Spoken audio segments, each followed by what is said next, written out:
All right, everybody, and welcome to another episode of the Future Ear Radio Podcast. I am pumped today to be joined by Dr. Dave Fabry. So, Dave, thanks so much for coming on the pod. How are you doing today? Oh, I'm doing well. It's my distinct pleasure to be with you. Awesome. Well, from one podcaster to another, it's great to have you on today. I've really enjoyed listening to the Starkey Soundbites podcast. I was telling you right before we started recording, as like part of the research of looking into who your guest is and trying to kind of like pull out some interesting nuggets, you go and you start reading or listening to some of their material. And I just have to compliment you that kudos on that podcast, because it really is engaging. You've been interviewing some very interesting people from all different facets of the industry or on the patient side. So I've learned a lot and wanted to just give you a shout out right at the top of your podcast. You're a podcaster now. Well, thank you so much. You can teach an old dog new tricks. I mean, I didn't know much about podcasting before a little over a year ago. And thanks to the efforts of our team, we have an outstanding team here at Starkey working on that. And I just get to be the guy that asks the questions and interviews the guests. And I just sit back and, I've had to learn. One of my mantras my whole life has been, we're born with 2 ears and 1 mouth so that we can listen twice as much as we think. But I think the secrets of learning to become an effective podcast host is to remember that adage and listen more than I speak, because I don't learn anything when I'm talking. I tend to learn more when I'm listening. And people tune into the Starkey Soundbites podcast to hear the guests, and my job is to just help set up the topics and sort of shape the conversation. But thank you. You're very kind to say so. Awesome. Well, wanted to kind of just get into your career and, your whole backstory and journey as an audiologist. So why don't you take us back to the top from the beginning of how you came to get involved in this space and pursue the field of audiology? Oh boy, how much time do we have? I was not the traditional audiologist that found hearing through speech, but rather I was the first person in my family to go to college, and I was living in Wisconsin. I grew up in Green Bay, and many of my family members were farmers, and I also took an interest at an early age in animals. And I thought I was going to be a veterinarian, and ended up coming to the University of Minnesota as an undergraduate in animal science, of all things, and began that journey only to discover that I really didn't I've always liked collaborative learning more than competitive. I mean, you got to be competitive, you got to differentiate yourself, but I didn't like the pre-vet focus at the time, because it was at the time there were only 19 vet schools in the country when I began my collegiate career. It was tougher to get into vet school than it was in med school in many ways. Number one, your patients can't tell you what's wrong with them easily. But, the competitive nature of it meant that a single B in a class could almost destroy your chances. At least at the age of 17, 18, that's what you've got in mind. And I've always viewed learning as an opportunity. As I said, I was first in my family to have that privilege and opportunity to go to college. My dad was a laborer who worked in a paper mill, and I got a scholarship from that paper mill.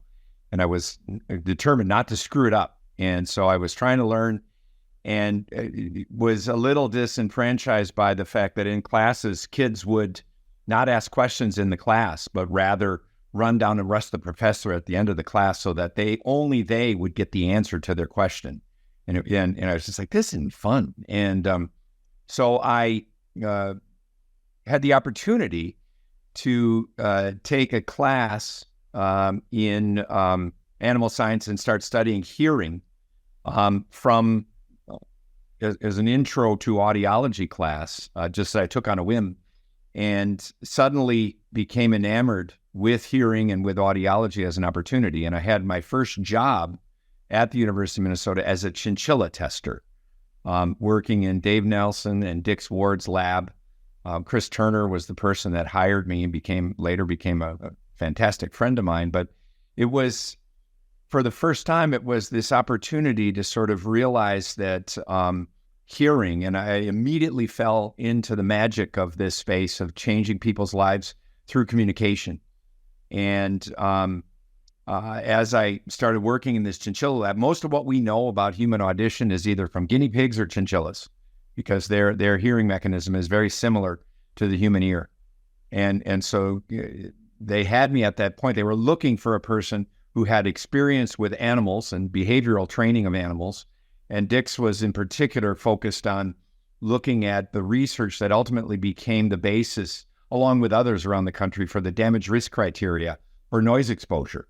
And the good news from my perspective as a person who loves and continues to love animals was that we were studying the aging impact of hearing loss in noise-induced chinchillas. So we did not have to do traditional animal studies where we tested them and they were deceased shortly after. We had many that lived a full life, and I became quite attached to a lot of them. But that was my entry point into audiology. And then I stayed at the University of Minnesota.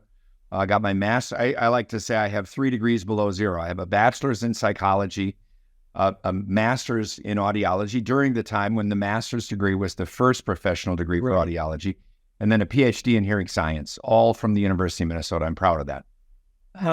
Okay, that's actually really fascinating. So you literally, by way of extension of what you were doing with the veterinarian side of it, you got exposed to what they were doing as like the caretaker of the animals. Yeah, and trainer. We were using training models to teach a chinchilla. It's very difficult to put a chinny in a booth and get them to raise their paw. Right. So we had to have them jump back and forth when they heard sounds, and we taught them how to do an audiogram using a Skinner box. And so I had some behavioral animal training, and had as well, like I said, growing up, my dog became an AKC champion for the American Kennel Club in obedience. And so I had a little bit about shaping and behavioral shaping in animals, but then I absolutely fell in love with hearing and in the environment, and then began what I thought was going to be a more traditional career as an academic professor. I had outstanding training and preparation. I mentioned Dix Ward, Dave Nelson. My master's degree was through working with Diane Van Tassel, who was my mentor then also on my PhD. And I really thought my first job after I got my PhD, I went to Walter Reed Army Medical Center as a research audiologist there. And I really thought that I was going to go down that path. But something happened after I got my master's degree. I had the opportunity to do a clinical fellowship here, which, as you know, at the time, back in the previous millennium, was required as part of the audiological practice leading to licensure. Was you had your master's degree and then a 1-year CFY. And I had the distinct privilege and opportunity to do a clinical fellowship here at Mayo Clinic in Rochester, Minnesota. And I completed that first year.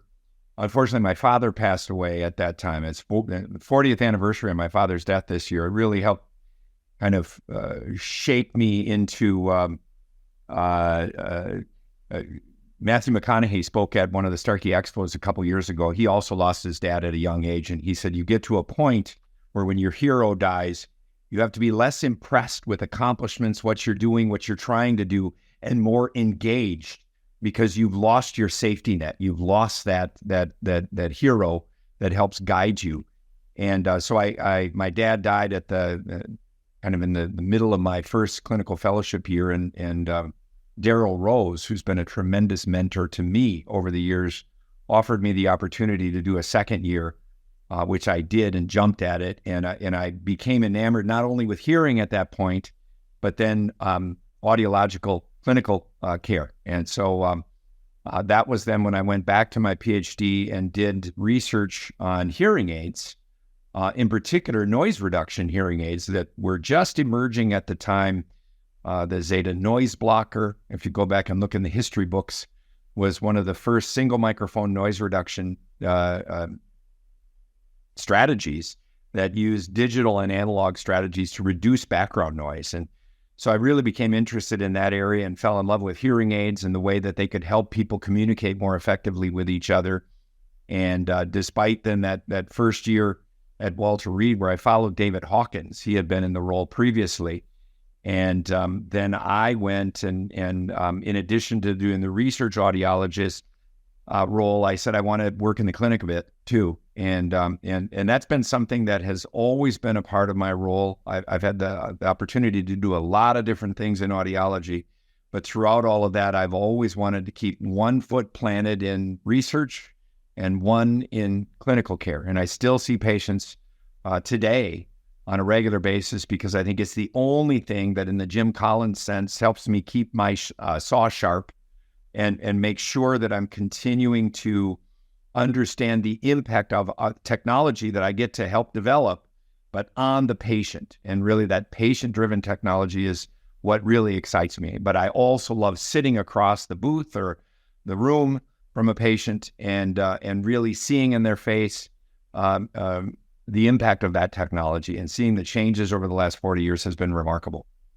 Right. Yeah, it is nothing short of remarkable to see the technology, and just the advances that have occurred within this space. I think it's really promising and exciting. I think that we're in like the most exciting period we've ever been in, just because, you think back on, you've experienced this on the previous generations, and you just keep going back, and all the shortcomings of the technology and all of the challenges that people were met with. Like, it's sort of systematically, I feel like the industry, the manufacturers have just kind of slowly been chipping away at it to where now, we're at the point where I think a lot of the sort of like the old problems have been solved, or I think we have a line of sight on solving them, like background noise and speech and noise. With some of the different, we can get into this as the conversation goes, but like with what you guys are doing with the AI algorithms and having that like in the actual hearing aid itself. So going to the point though about where you are as you're kind of like moving in your professional career along the way. So you're at Walter Reed, then you go to Mayo Clinic, you get you're during the phase when it, was not a doctoral level degree, the AUD at that point, it was a master's level degree. What was that period of like for you where, before I guess like audiology had fully cemented itself and gone down that route, which I don't think has been fully resolved yet in terms of, the audiologist having the level of status that I think was originally sort of was hoped for. Yeah, well, and great comments. First one I want to comment on, and I know a lot of your audience on the podcast are hearing care professionals, audiologists.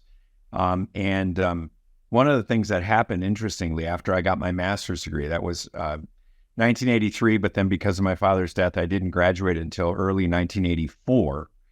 And one of my professors at graduation, who shall go unnamed, congratulated me on completing my master's degree and transitioning to an audiologist, but they said, boy, I'm just really glad I'm in my shoes and not yours, because I really don't see much future for this profession. Wow. And it was like, wow, thanks, and it was like, someone who had just spent a lot of time and money and education. So I always, I think back on that now from the benefit of 40 years of practice. I realize now I'm older than they were when they made that comment. And I don't want to be that person because for me, I can genuinely tell you, your comment was what triggered the memory. Was I think we're in the most exciting time right now. I know there's threats. There's always disruptions. There's, you name it, the disruption of OTC or the disruption of third-party pay, of a whole host of things that people are fearful of, especially, 40 years ago, I'm embarrassed to say how little debt I carried coming out of my Ph.D. Because there were great traineeships and research programs. And, during the commitment to education at that point in time in the mid-'80s was different than today, and tuition was much less expensive. But, so I didn't have that burden of thinking about, what's going on? Why did I choose this discipline? And I've got all of this, average debt now, I think, according to a recent Audiology Today study published by Tish Gaffney, was close to $200,000. And, I didn't have that burden, but every day, even 40 years in, I'm extremely excited to come into work. And I love doing what I do, whether it's, and maybe because for me, there's no typical day. And that was really an answer to your question, coming back around to, I had my master's degree, did my clinical fellowship year +1, but I knew I wanted to go back and get my Ph.D. because I was really fascinated by research, because I had grown up and cut my teeth in Dix Ward and Dave Nelson's lab, and then working with diametassel, and I did a master's thesis. I was really fascinated by the opportunity to go in and study something really deeply. And the first thing you learn is you don't even know what you don't know. I mean, I like to say I never understood anatomy and physiology of the ear better than I did in the intro class, the first level anatomy and physiology class, because the more you learn, the more fascinated you are with the elegance of the auditory system. But you learn there are many more questions than answers, even today, when you start thinking about it in the neurological process. Right. Now. But so, I manage, and I struggle to always try to keep that sense of awe and wonder of the auditory system and the way that it connects us. And so I knew I needed to go back and get my PhD, and was never a doubt that I was going to do so. My dad had an 8th grade education.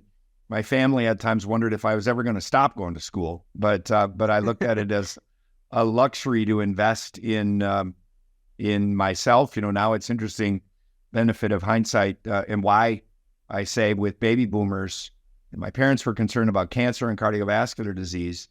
Baby boomers like myself are worried about cognitive decline. And so for me, I've invested a lot in my brain. It's why I'm still now transitioning. You mentioned AI, you mentioned neuroscience, you mentioned hearing aids that begin to look at how it is that we can take some of the results from the ACHIEVE study that was published, earlier in July this year, and consider how it is that we help do everything we can to keep people connected, keep people engaged, keep preventing people from being lonely.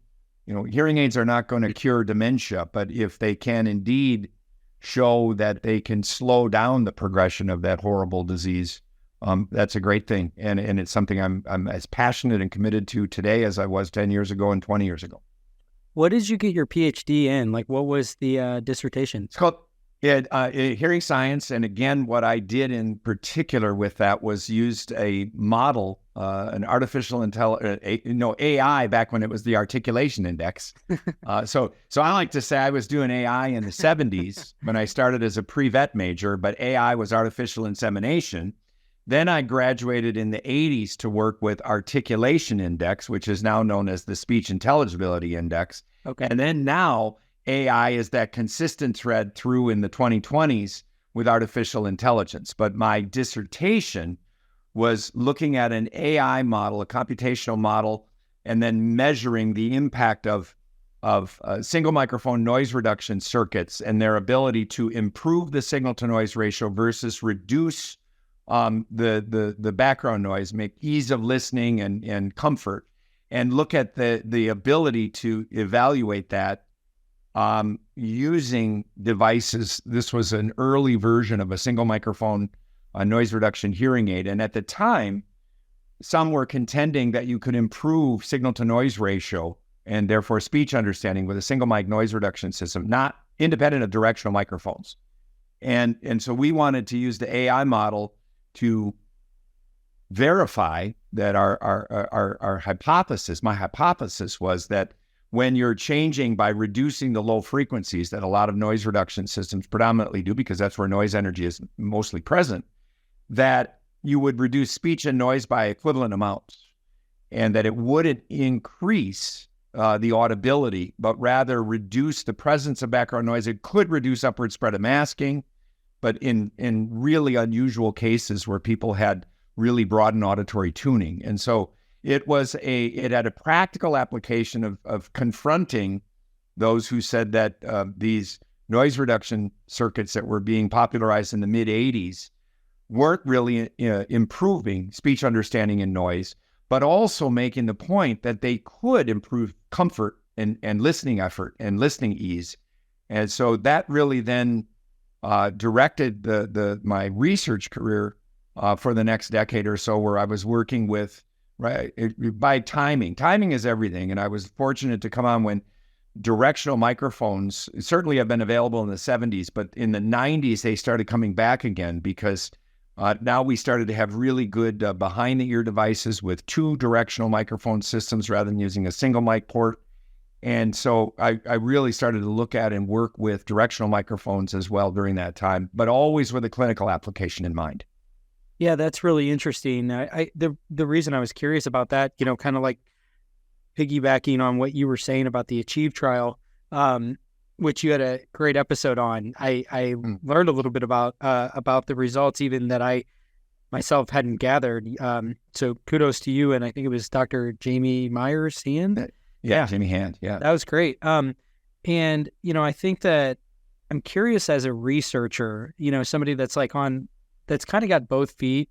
Like you said, you're in the clinical application space with, you've always tried to maintain that, but you're also kind of a researcher at heart. This, I think, is like the epitome of those two worlds coming together is the Achieve trial, because it has such, I think, a relevant place in clinic, and it's not to say that you should be leading or with fear or anything like that. But to your point earlier, I think that intuitively people kind of understand this, and I think it's become even more pronounced with the pandemic and masks, is how detrimental it becomes when you start to the social fabric that so many people depend on starts to decay. And then it's just very interesting to sort of see the results of that coming off the heels of the pandemic, where it was so visceral. And then it's you kind of read through that, and even with the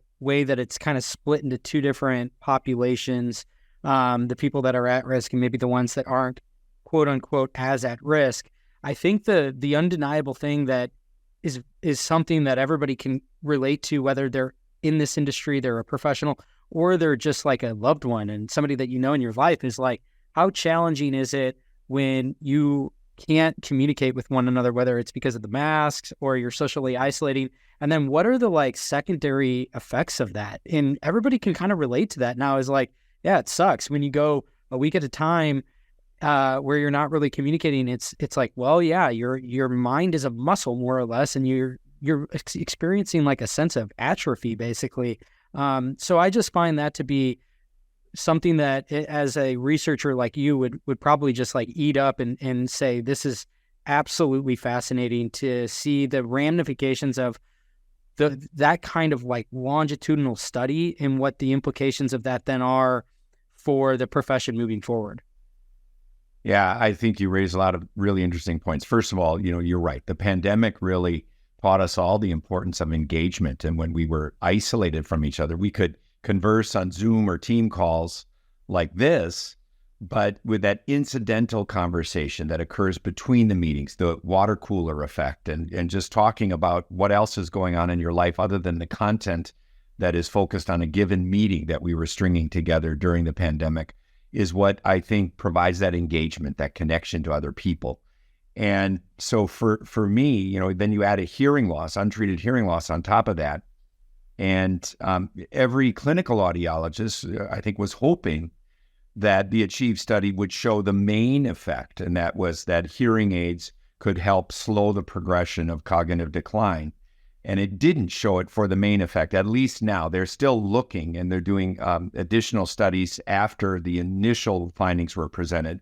But I think that group at risk of atherosclerosis, those who had elevated blood pressure and cardiovascular diabetes and the cardiovascular risk factors, they did show a significant slowing in the progression by 48% versus the control group that had, importantly, engagement about healthy living and things like that, but not hearing aids.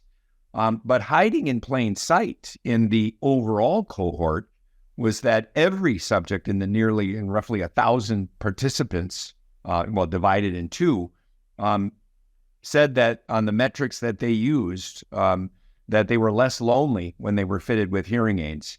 And I think that's a significant and very important finding, that loneliness has been highlighted by everyone from the Surgeon General on down, as a next big epidemic, and particularly in the aging population. And so I think that's something we really should be focusing on instead of our disappointment that the overall main effect in the study for the roughly 1,000 participants wasn't a positive link, a positive association between the use of amplification and reduction in cognitive decline. Those individuals who were at risk for cardiovascular disease did show more preservation than the control group.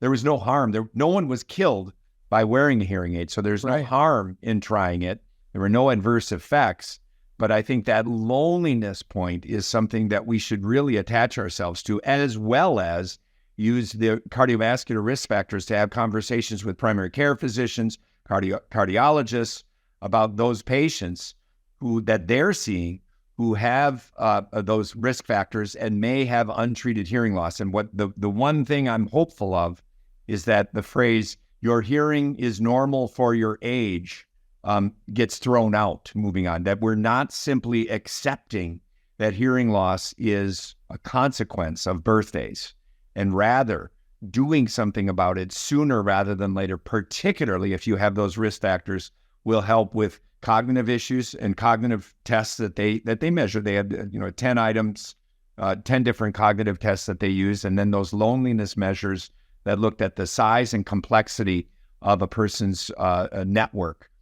That is something that should say, don't delay if you have a hearing loss to do something about it and to work with a hearing care professional, because the other thing that we should be really focusing on is all of those patients who participated in that ACHIEVE study were fitted prescriptively. So they had the benefit of working with an audiologist to get and ensure that the devices were adjusted optimally for their loss. Yeah, there's a couple of things I want to comment on there. The first is that, to your point, I think what's really encouraging and probably should be one of the main talking points and that I was trying to kind of get at with what I was saying earlier about the, kind of this coming on the heels of the pandemic is hearing aids alone might not necessarily be the reason why you're warding off cognitive decline or something like that. But I think that it's easier to make the leap to say that it helps to allow for you to engage socially. And we know that loneliness is really the culprit behind a lot of this stuff. That's when you start to socially withdraw, you're not engaging, you're not using your mind, which is not to going off on another tangent, but I think one of the really, really interesting things about your guys' hearing aids at Starkey and the route that you're going, which is to kind of monitor that, I think is absolutely fascinating. Because I do think that I think a maybe more appropriate way to be positioning all this is to make that connotation in people's minds to say that this enables you to communicate, and communication is actually at the heart of where a lot of these nasty secondary effects can come into play. And can't we all kind of remember what it's like when we were all quarantined from one another? It might not have been as pronounced for, someone young like myself, but I definitely saw it with some of the older adults in my life. It looked like they were visibly aging because I could tell that that was such an important part of their cognitive fitness, more or less.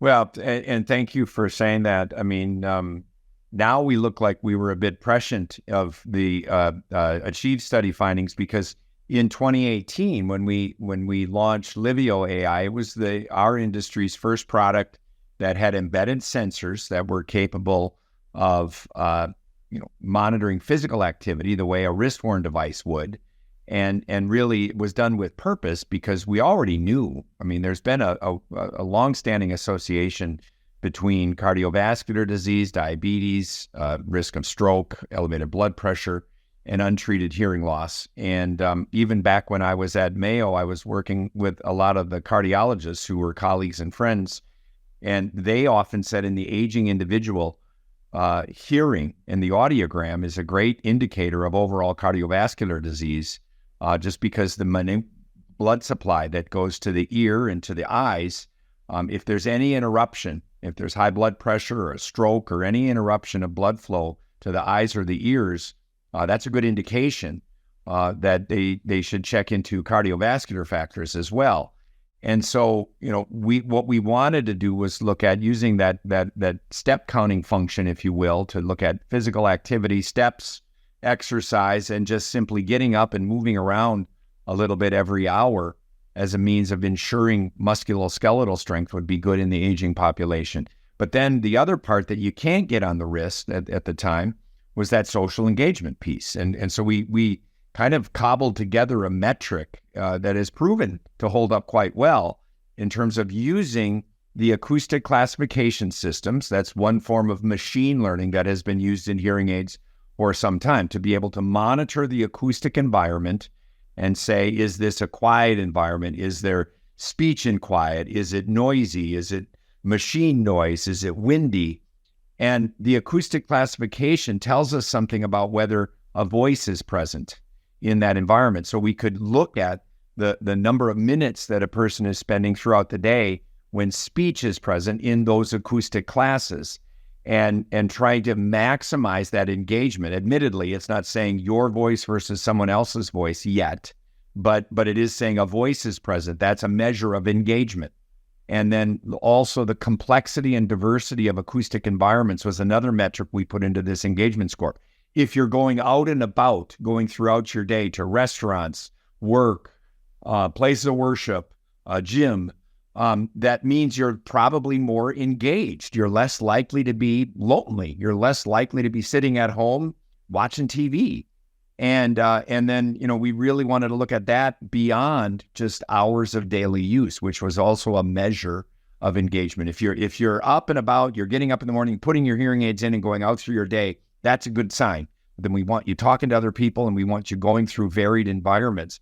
And we've really taken that social engagement metric and built on it to where we are with current products. And really, we're still just scratching the surface in terms of what AI has the potential to do for encouraging people to live more physical activity, the lives that have more physical activity for all of the reasons we discussed with cardiovascular, but also that social engagement piece. And we really think that we need to think, we're not just fitting a pair of ears and measuring. I'm a big fan of real ear measurements, and hitting targets and ensuring audibility in the individual patient is an important thing, but we also need to think about the patient as a whole and how it is that they engage with their world. And probably the most important thing that we do beyond the audiogram is really understand better what the patient's concerns are, these first-time users for sure. What are their fears? What are their concerns? I find among baby boomers that we're less stigmatized. I mean, for my whole career, we've talked about the stigma of hearing loss, and it's still a major barrier. But among younger patients who have hearing loss, they're less stigmatized by the use of a hearing aid, but they have higher expectations for what hearing aids can do to impact their life in a positive way.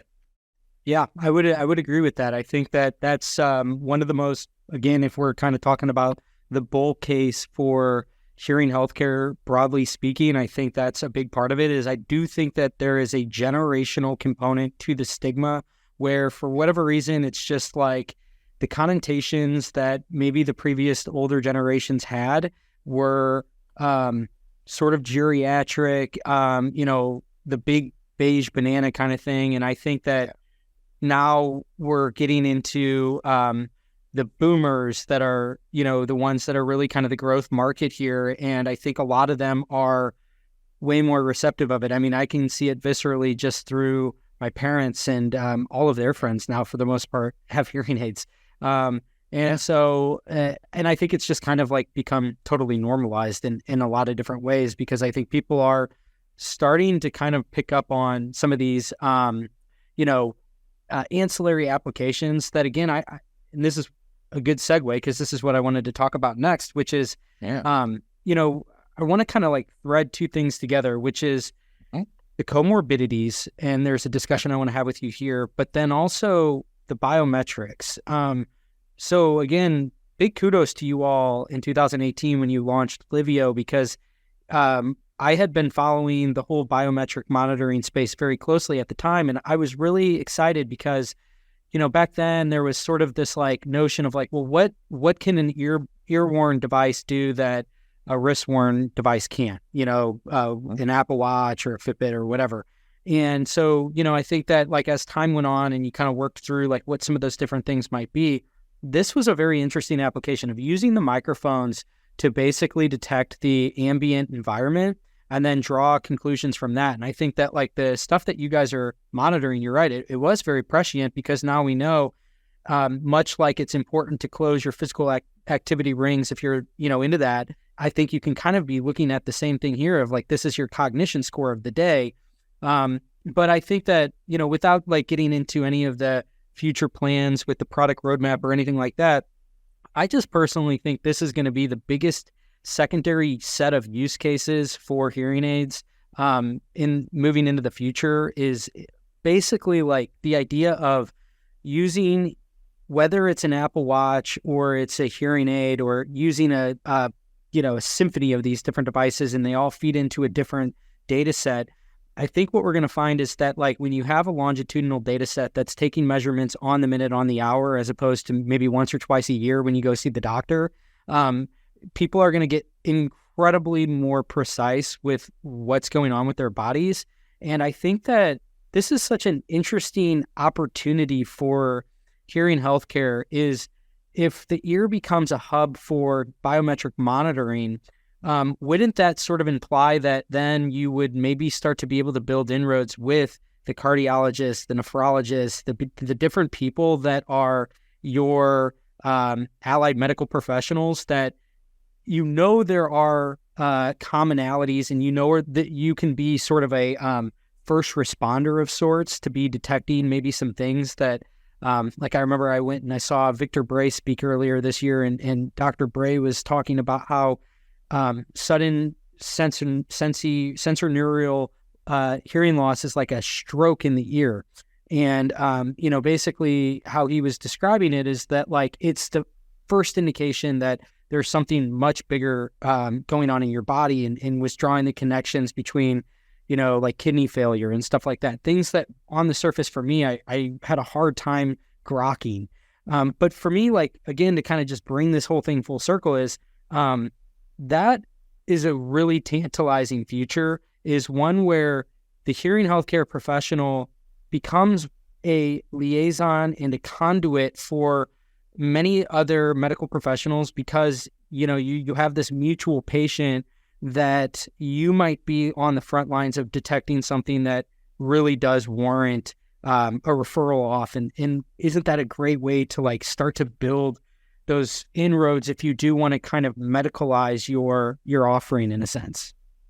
For sure. So much to unpack there. So first off, as you said, the ear is a remarkably good place to monitor and measure biometrics. And so we learned this very early on in terms of we had a device a number of years ago that had a heart rate function that could report heart rate as you go throughout the day. The ear is a great spot to measure heart rate. Temperature is another. SpO2 is another. You start looking at things that you can measure in the ear with greater accuracy than in a lot of other places. And so that was one thing that intrigued us, was this ability to use the ear as a hub for looking at and exploring other things. But I think the other point you raise is that long-term biometric monitoring is far superior. And we're looking at novel ways to measure long-term biometrics in ways that transform or transcend what occurs typically when a person goes and has an annual physical or even does a stress test when they go in because they're concerned about cardiovascular. And we can start looking at the benefit of monitoring, and all the patient has to do is wear their hearing aids and be connected to their smartphone. Now you really look at being able to evaluate and think about things in a different way than what a traditional clinical care model provides. The challenge with that is now data, and data is the new oil. It's been said, and the issue is that when you have this ability to monitor all of this, you don't have the capability of storing it on the hardware peripherally for forever. You run out of storage, and then you're talking about a cloud, And, I hate to break it, there is no cloud. It's just someone else's computer. Right. And it's still, there are limits to what a cloud storage can do. And you end up with a really a signal to noise problem, if you will, of monitoring all of these data that much of it is probably not useful.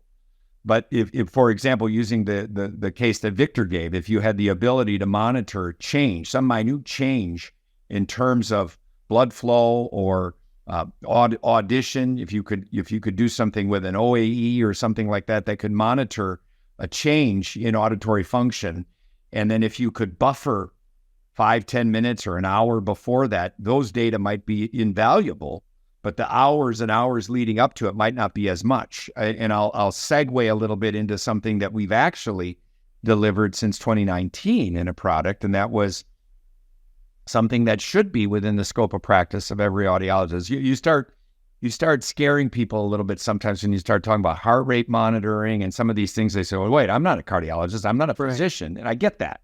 But hearing and balance, is something that is within every audiologist's scope of practice. And so we recognize the comorbidity with falls in the aging population. And falls really is not only for aging population, but people at risk for falls have a great concern about, their family members are equally concerned to the individual. And it often, if you have a fall, it starts to begin this downward spiral of lack of independence, because now your family starts worrying about you living alone. Let's say you lost your partner and you're living alone and your family's worried about you falling in the home. So we use those sensors, the IMU, the inertial measurement unit sensors, to detect a characteristic pattern, a physical pattern in XYZ plane of what a fall looks like.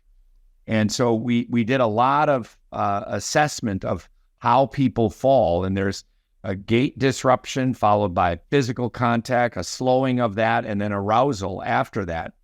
And then having two devices that can cross-check and really reduce false positives by having two devices, or reduce the problem if you drop one hearing aid. The other hearing aid still in place, it knows, okay, by looking and coordinating the input between the two ears, that was a false positive.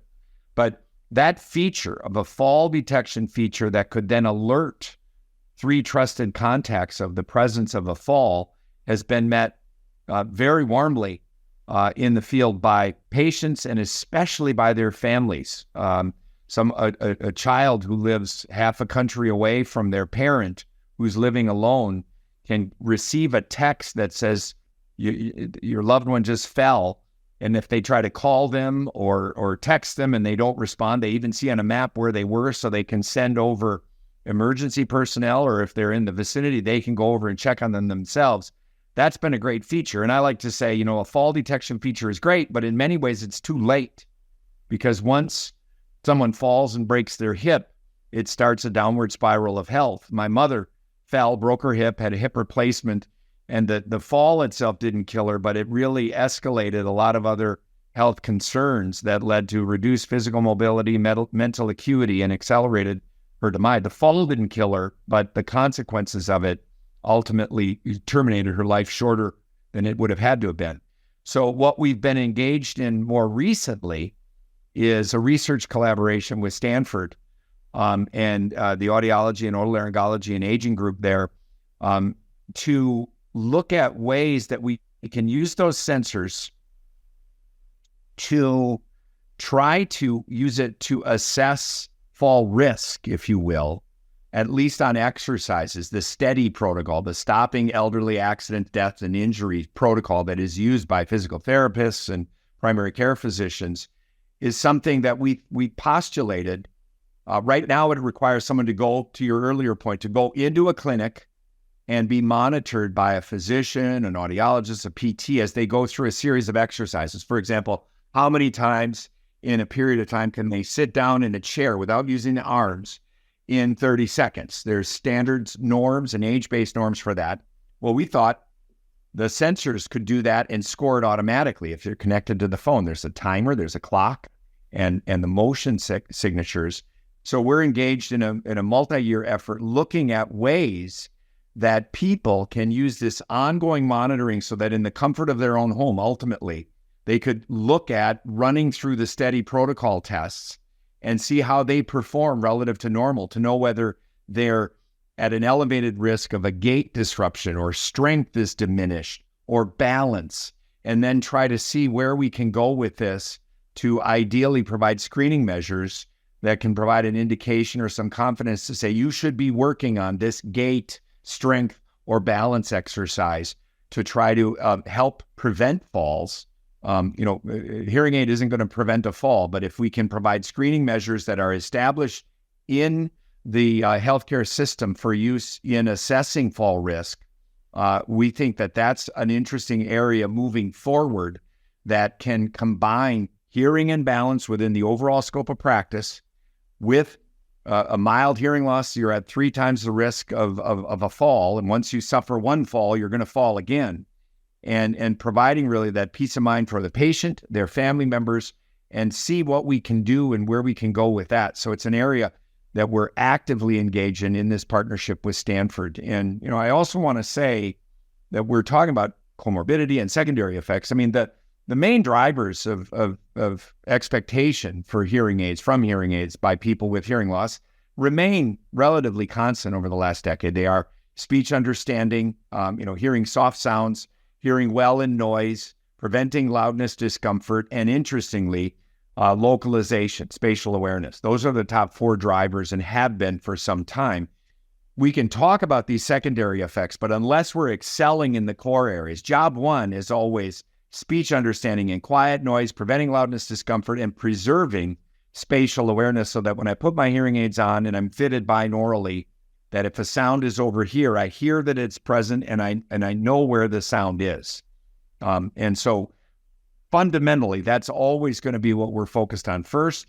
But then these other areas are really interesting, and where we've been working with a lot of the AI approaches, machine learning, and even starting to move in the direction of deep neural networks, is for speech understanding in quiet and particularly in noise, because that's an area that is where people first begin to notice difficulty. Well, and it goes back to what you said earlier, too, with the expectations and the expectations being pretty high. And I think that, I think this is it's the whole notion that, the last thing that you want is for people to buy hearing aids and then put them in the drawer and not wear them. That's the worst possible outcome that you could probably have, even worse than people not even engaging with the whole system. Because it's hard to salvage that person. And I think that, if you can sort of nip that in the bud by providing an optimized experience. And I think that it's critical that, I'm very pro hearing healthcare professional. I think that they're a critical piece of this puzzle. I think the OTC market is interesting, and I've always just viewed that as a secondary market. I don't think they're the same market. And anyway, but again, you get fit properly, you have that good first experience, and then the device just works. And I think that in essence, AI, my read on it is that it's really ultimately going to just make things work more efficiently, unbeknownst to the user. I think that many people that are going to be wearing something like the Genesis, and that's their first hearing aid experience, you can attest to this. That is so night and day different to, what was around in the 90s and the early 2000s. And again, I think that kind of gets at what's so exciting about this space is that a lot of what had previously been, I think, a lot of the challenge as a provider is being sort of circumvented at the root. And so that's what gives me a lot of hope. And I'd be curious to kind of get your take on say, speech and noise, because that kind of seems to be the holy grail. Do you think that, how far away do you think we are to having, devices that are more or less able to self-tune themselves to where it just is it's adapting to whatever ambient noises there are, and it's able to parse out speech from noise, and it just feeds you speech, and it filters out the noise? Are we there? How close are we to being there? I don't personally know where we are with regard to that, but it feels like we're closer than ever. Well, I can give you one person's opinion. And, I think, first of all, you talk about the changes from the 80s, 90s into today. I think as we transition from analog devices into digital, and really looking at that acoustic canvas, if you will, that is the breadth of frequency response and the breadth of intensity, the range of the input dynamic range, if you will, that is possible with hearing aids today, is remarkable. On this latest product, you mentioned Genesis, we have 118 dB input dynamic range. So that acoustically gives us a lot more range. And while speech understanding and noise is the area where people have the highest expectations, also I think the issue, and Meade Killian is really someone that has promoted this for a long time, as the inventor of the K-amp and really starting to lead us into the nonlinear amplification era, that he talked about the importance of hearing for hearing aid users to hear different dynamics within the intensity range. And you want to be able to, when someone drops their voice and leans in to share a secret with you, you want to be able to get that nuance. And to be able to have a much greater input dynamic range helps mean that soft sounds are soft, moderate sounds are comfortable, loud sounds are never uncomfortable across as broad a frequency range as the residual auditory area allows. Sounds simple, a lot harder to do. And the technology today and the computational power and the frequency response and intensity range is critical to speech and quiet and that natural sound quality for the entire range of input levels and across all of the frequency response. Now, speech and noise, that comes in terms of some of the areas where I would agree with you that OTC and state-of-the-art prescriptive fitted devices are different, because with the professional kind of understanding what the expectations are for the person, where do they want to hear, what are their expectations for benefit, helps guide them into the appropriate technology. But you mentioned it, the first thing, whether you're going for OTC or whether you're going for prescriptive, you want seamless technology as a baseline to capture the majority of people. They just want to put them in and not have to fiddle with them. And so certainly we want that seamless technology, because the easier you make it, the easier it is for the majority of people to accept it and use it on a regular basis. That being said, where we really started to move from machine learning into DNN was with this feature secondary to automated acoustic environmental classification. Back in the 90s, if I wanted to fit someone with a directional microphone, they would have to engage a separate program to say, here's your quiet program, here's your noisy program, here's your music program. And we had devices that could change channels like on a TV set. A little bit later, moving into the turn of the millennium, we started to see automatic devices that could use that machine learning to classify on the basis of spectral, temporal, timing differences to say, this is quiet, this is noise, this is windy, and then only apply those features necessary to that environment. Problem with that is even the most sophisticated machine learning systems today are only about accurate 80 to 85% of the time. Why is that? That's a question. Why would you say, even if our goal is to have completely automated hearing aids that just go around and turn on directionality, wind noise management, a music program, power, feedback, make power, one thing, but what else would say, what would limit that from being 100% accurate, so that if you were judging the environments that a hearing aid was changing to say, this is quiet, this is noise, this is music, this is this, what prevents it from being 100% aligned with your assessment of an acoustic environment? Is the 15% sort of ambiguous and you need to discern? Yeah, because music can be a stimulus of interest, or it can be noise. If we're in an elevator and we're engaged in a conversation and they're playing music overhead in the elevator, I don't want to hear that. I want to hear you.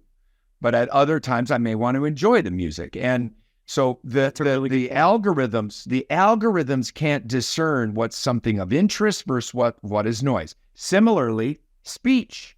can be a stimulus of interest. If we go out to a restaurant and we're having dinner and there's a person at the table behind me who's got a really loud voice, the hearing aid has no ability to understand, do I want to hear that person or do I want to hear you?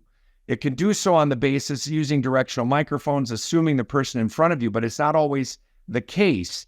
And so what we decided to do a number of years ago was come up with a feature we call Edge Mode, which enables the individual to use their hearing aid in an automated fashion, go about their day and let it just switch and apply that. But if they get into a really tough situation, let's say you're a real soft talker and I'm having trouble even with the automated processing, and I want to apply a setting where I can double tap or press a button in an app to do an acoustic scan for your voice at that moment in time, because it's really taking the automated processing plus what I would call listener intent to say, right now what's in front of me is what I want to hear, and I want to hear it better than I'm hearing in the automated program.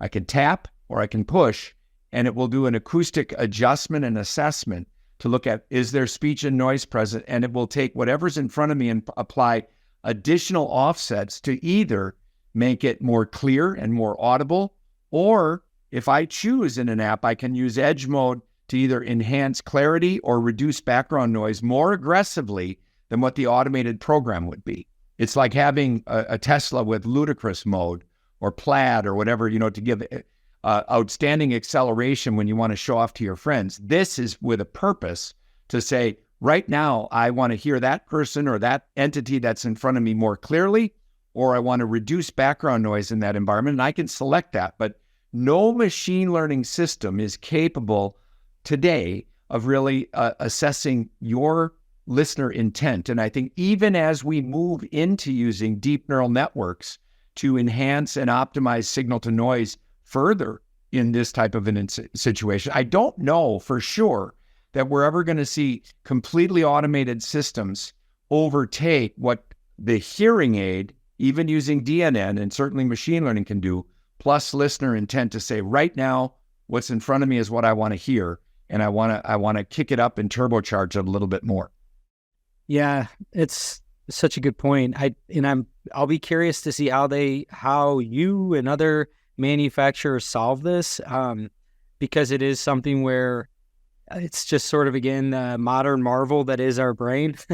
It's like you're constantly bombarded with so many different sounds, and you're just so, naturally, unknowingly, just like, toggling between which noises you want to hone in with. And I can imagine how hard that would be to replicate in some sort of machine where you don't have the engine that is your brain that's driving and telling it, what to focus on. Absolutely. No, I mean, I think that's really thinking as we get more and more computational power at the ear level, either using some of the processing power that we have on a phone or some other system, or ideally just using what onboard processing we have at the ear, to first consider the input dynamic range and the frequency response and make sure that we have signal processing that can handle all of those inputs and map it to the residual auditory area, but then start to think about computational power at the ear. We're starting to see, where chipsets are really capable of moving. We have an onboard DNN accelerator that can now, what I like to think of as the difference in machine learning, where we tell it what the rules are, and then we see how accurately it can provide classification of auditory environments. I said 80-85%. With DNN, we don't give it the rules. We just say the goal is to pull speech out of noise. You figure it out, not encumbered by our biases. And you can go down some funny rabbit holes in a DNN model that is unsupervised. But at the same time, there, I think, are going to be breakthroughs that are provided by letting it try to work to enhance and pull out speech from noise. You can't defy the laws of physics. There are still going to be things and limitations that prevent us from, taking a -10 signal to noise ratio environment and suddenly providing perfectly clear speech without being able to plug it into a wall.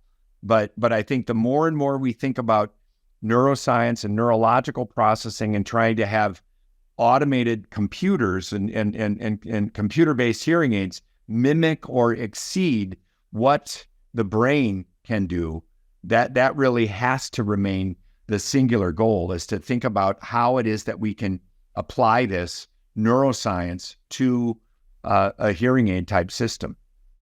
I think it's so fascinating. I mean, it's going to be very interesting to see.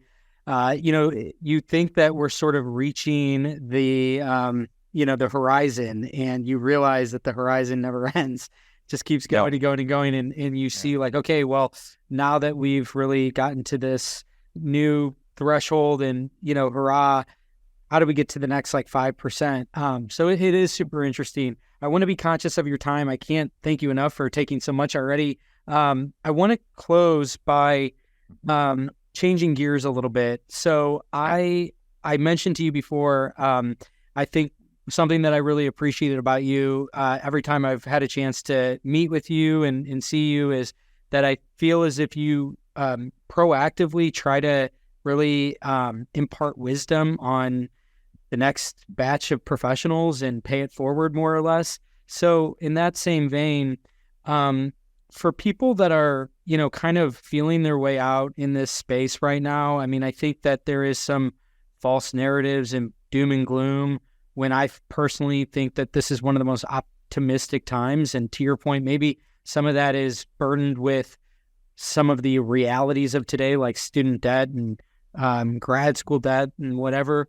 But what would you say to people that are, kind of like just getting their feet underneath them in this space as a young professional that, I guess it can be applicable to not just people in this space, but to people that are young, ambitious, and wanting to, I guess, make the most out of their career? What are some wisdom that you can impart on us young whippersnappers? Young whippersnappers. Okay. Well, I think, speaking from my own personal experience, when you finish with school and you're trying to establish, there was a time when I still looked young, and you're trying to establish credibility with your patient when they're 75 and they're looking at you like, what's this kid gonna teach me that I haven't already learned or know?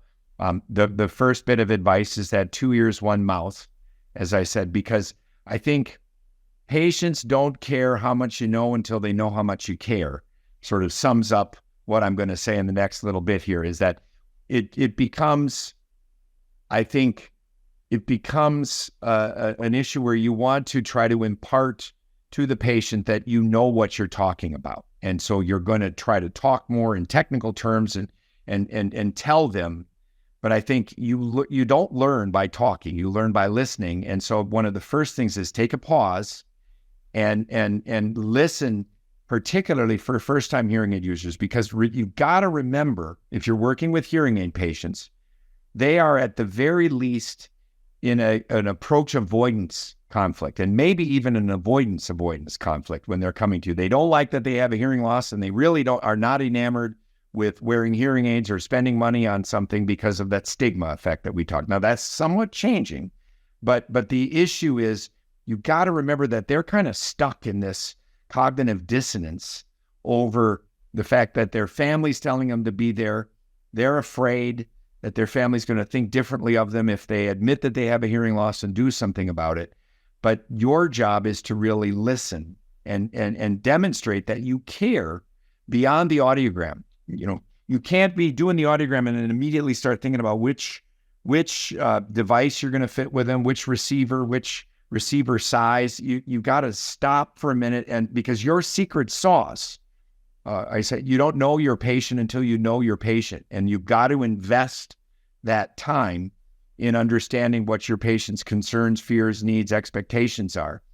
AI is the ultimate in rule following, and it's going to be able to determine what to do on the basis of the audiometric information and on the acoustic environments, all that. But to date, some may start to beg to differ that computers are capable of empathy. But to date, that's been the barrier that really separates us from the machine. And I think the combination of letting AI help you in the areas that it can do very well, acoustic, mapping of acoustic environments is a good example, but then using that empathy to help select the style, the form factor, the features, the user app, whatever is going to make the patient and streamline them to maybe they're incapable of using a feature like Edge Mode, but they want to just put it in their ears and go. Don't only think about RIC styles because not all patients want that style. Don't think about what's easiest for you, but think about what is going to get you to the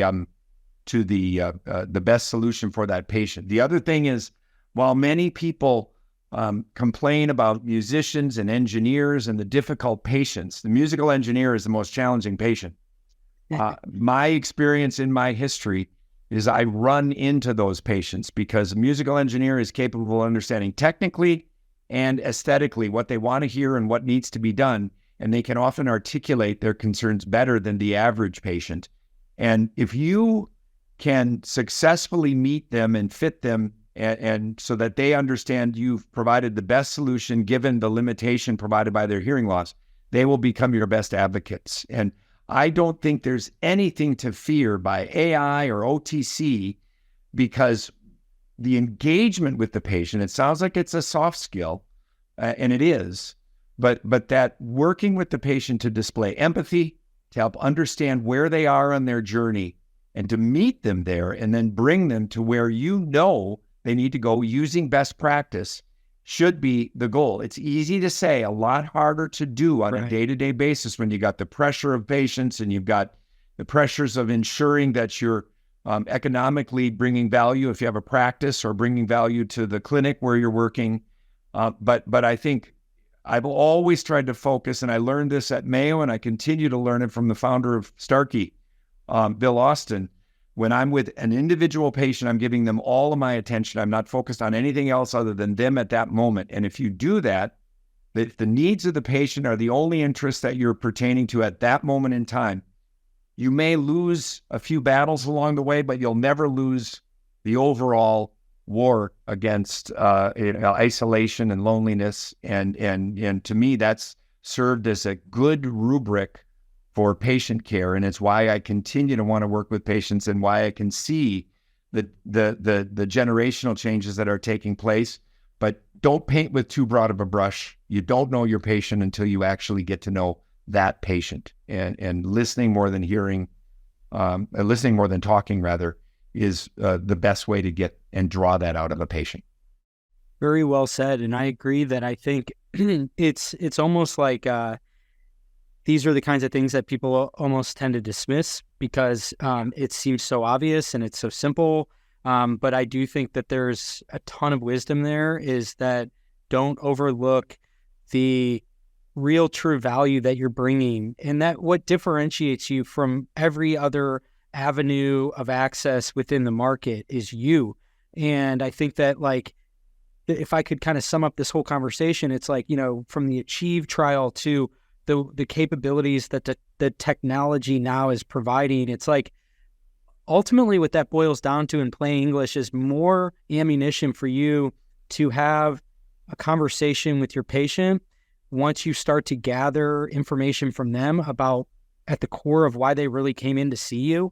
It's not to necessarily just, I need to hear better. It's like a specific thing. It's, I can't hear my grandkids and this is really eating at me, so I just find this to be something where the really encouraging thing about this is that I think that the medical professional has,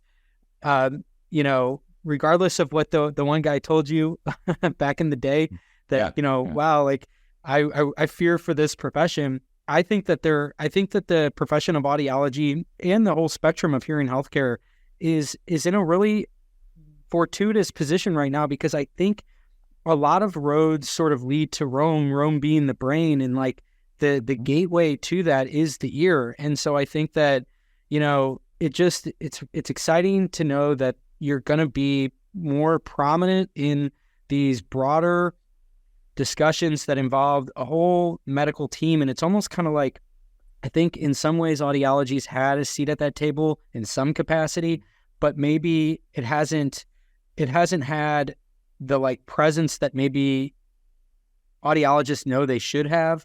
And I think if nothing else, what we're kind of learning from all of these disparate things is that there is 100% a role for this specific medical professional. And I think that the way that you can sort of embody that is to be well read on all the different new trends that are happening, the new research and all that, and then being able to like communicate that effectively. So yeah, it is kind of a soft skill, but in many ways, I think it's just being able to distill down what you know as a medical professional in plain English to your patients in a way that really resonates with them. And I think the only way that you can ever resonate with them is if you really can listen and understand at the heart of why they're kind of coming through and seeing you today.